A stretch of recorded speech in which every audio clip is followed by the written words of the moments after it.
So now the hospitals realize what's going on in red states, and they're screaming out like crazy to the Republicans saying, don't do this. Don't do this. Don't do this. From Louisiana all the way out to Florida, people are realizing, wait a minute, don't do this. North Carolina is screaming.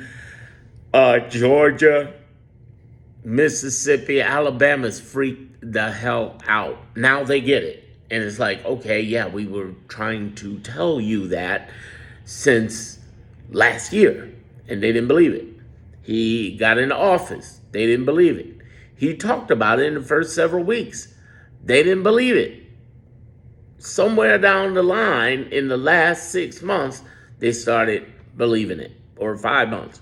And hey, listen, it is what it is. I'm glad they've joined the fight, though they are late, and they are late, along with several other people who should have been in this fight from go. But, they didn't believe it. They despite him repeatedly lying, despite him repeatedly telling people what he was going to do, because he never said, oh, I'm going to do X, but I end up doing Z.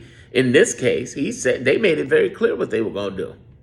Project 2025. Now, Project 2025 has failed in one core point, and that's why they attacked judges being able to do national injunctions, because they were 13 and 97 in the courts. They were losing to these injunctions. Now, they got a fresh new attack because Supreme Court just made itself a cuck. It just undermined its own power, which is sad to say. Now, what do? Fight district by district and state by state.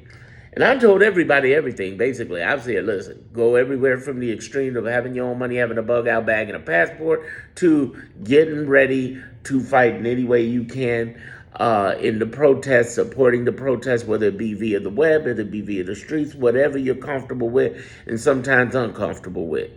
I will say this, and I will break it down to you. We are in a battle freaking royale. Battle royale. Now, you can be all in your feelings about it, or you can get it together, because some of y'all still stuck on, oh my God, the math ain't math and the election was stolen. Let's sit there and cry and investigate that. Listen, if your house is on fire, you can find out who burned that son of a bitch down later. You get some water, get your family and get your belongings and get them out, okay? Now it's time for you to understand that, I want you to grasp whatever you need to grasp and get together and fight with us. Get with indivisible.org. Get with nokings.org. Get with moveon.org. Follow me here. Definitely get at me over at my Clarity group, man. I got a Clarity group where I'm doing live every 3 weeks, three times a week.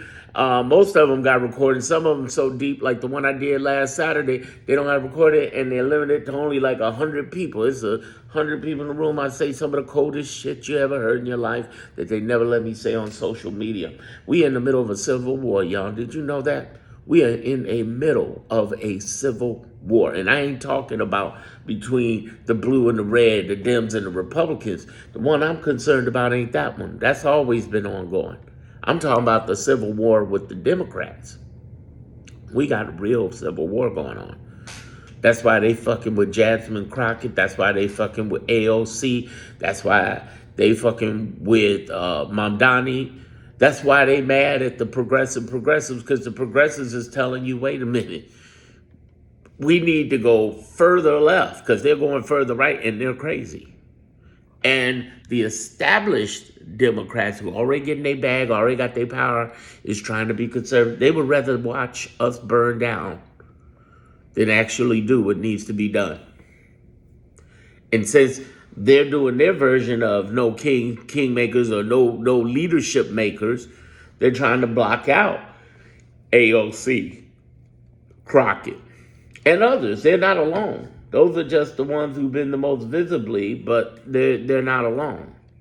There's some serious game going on within our own community.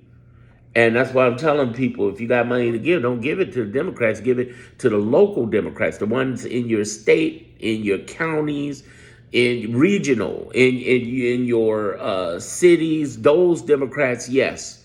The governor's office of Democrats, the AG's office of Democrats, absolutely. They've been fighting like a dog for the last 24 weeks. They rock. But these other Democrats, give money to your your ALC, your ACLU, and whether it be national or local. Give money to your indivisible organization, whether it be national or local. Throw some money that way. Don't get confused, because the big DNC, they got $1 billion industry and they claiming they broke, which is bullshit. Bullshit. No, let me tell you how broke they are. They have raised 10 times the money off of Elon and Trump's name. If Elon never gave them a cent, they gave him a cent. You know what I'm saying? They have played this game very, very cleverly. But the problem I'm having with this whole crisis that's going on is they're not backing the young, strong, powerful leadership who are inciting the base and moving with the heat. That's what we need to do. Listen, I'm Generation X. Boomers and X, we need to move the fuck out the way and let them do what they do. We will lead in some areas, but in other areas, go do that thing. That's what I'm talking about.